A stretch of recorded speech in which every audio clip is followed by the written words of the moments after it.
O assunto ainda é tabu para muita gente e talvez seja esse o problema da disseminação do controle desta doença. No De Frente com o especialista de hoje, iremos falar sobre HIV e AIDS. Vem com a gente!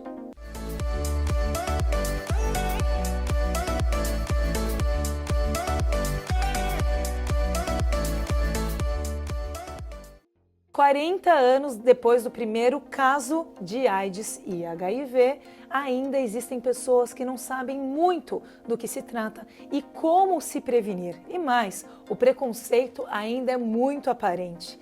Hoje estamos aqui mais uma vez com o Dr. Marcelo Mostardeiro. Olá, Dr. Marcelo. Tudo bem, Suelen? Sim, realmente, a questão das pessoas que convivem com HIV ainda existe muito preconceito, embora hoje em dia seja mais velado. E olha só, doutor, 40 anos após o primeiro caso de HIV, como que aconteceu esse primeiro caso? Como surgiu esse vírus, né? É muito curioso isso, Suelen, porque inicialmente era uma doença misteriosa, isso foi lá em 1985. Essas pessoas, elas morriam de infecções simples que normalmente uma pessoa não morre. Porque quando a gente fala AIDS, existe uma diferença entre AIDS e as pessoas que são portadoras ou convivem com HIV. Então, você pode conviver com HIV e estar absolutamente assintomático, né? Você tem o vírus dentro de você, ele ainda não produziu sintomas, né? Então você é somente um portador.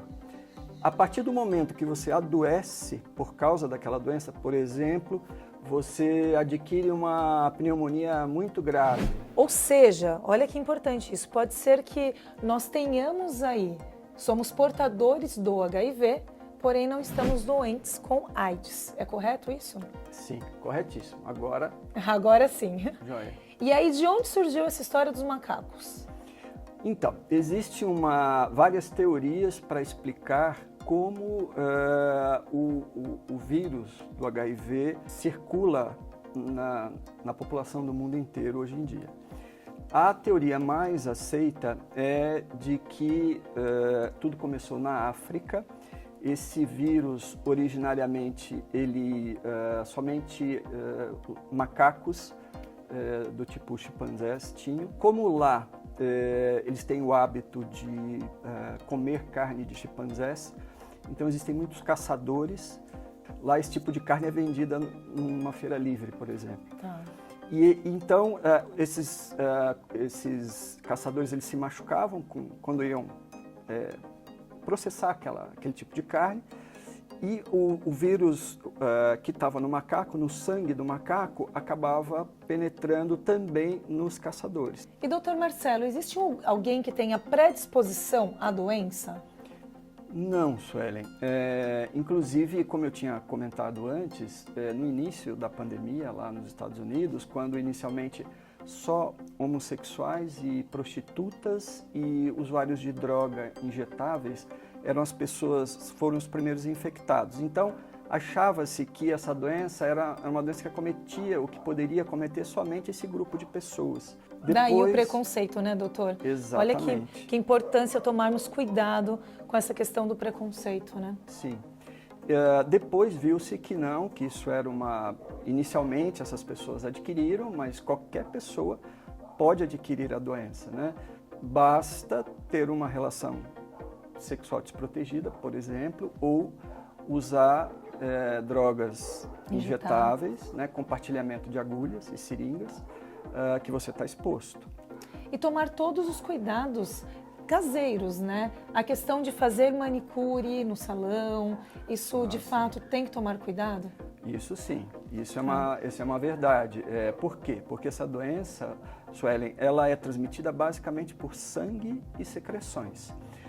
Item que também não se deve compartilhar, embora as pessoas não valorizem muito, são as escovas de dente. Ai, mas gente, pelo amor de Deus, será que tem alguém que compartilha escova de dente?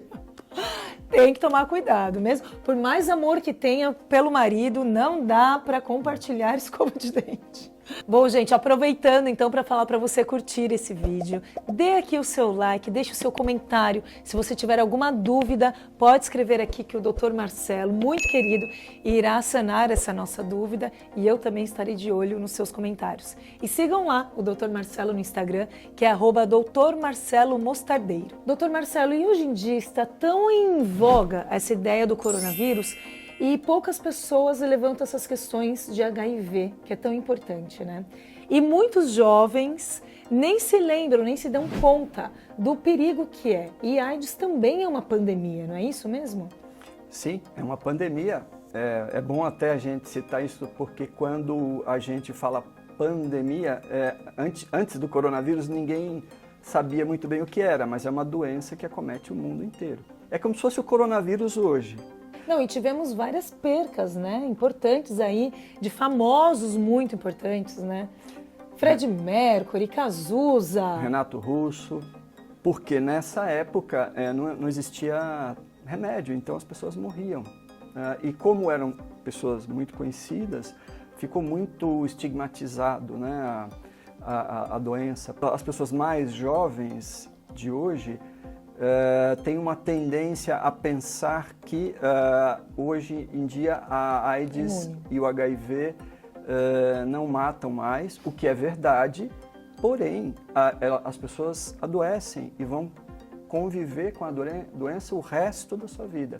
Então, continua sendo muito importante a prevenção. A maior arma contra o HIV ainda é a prevenção. Tenham muito cuidado, principalmente nas relações, relação só de preservativo. Existem outros métodos que hoje em dia a gente pode lançar mão para prevenir, que a gente pode falar um pouquinho mais para frente, mas a prevenção é a palavra de ordem. Doutor, eu acho que esse assunto ainda vai surgir aí muitas dúvidas e topa fazer mais um vídeo falando sobre essa nova prevenção aí que você jogou no ar e eu fiquei muito curiosa, eu não sei você. Claro, vem com a gente. Perfeito. Espero que vocês tenham gostado desse vídeo. Beijo no seu coração, até o próximo vídeo. Obrigada, doutor. Eu que agradeço e até a próxima.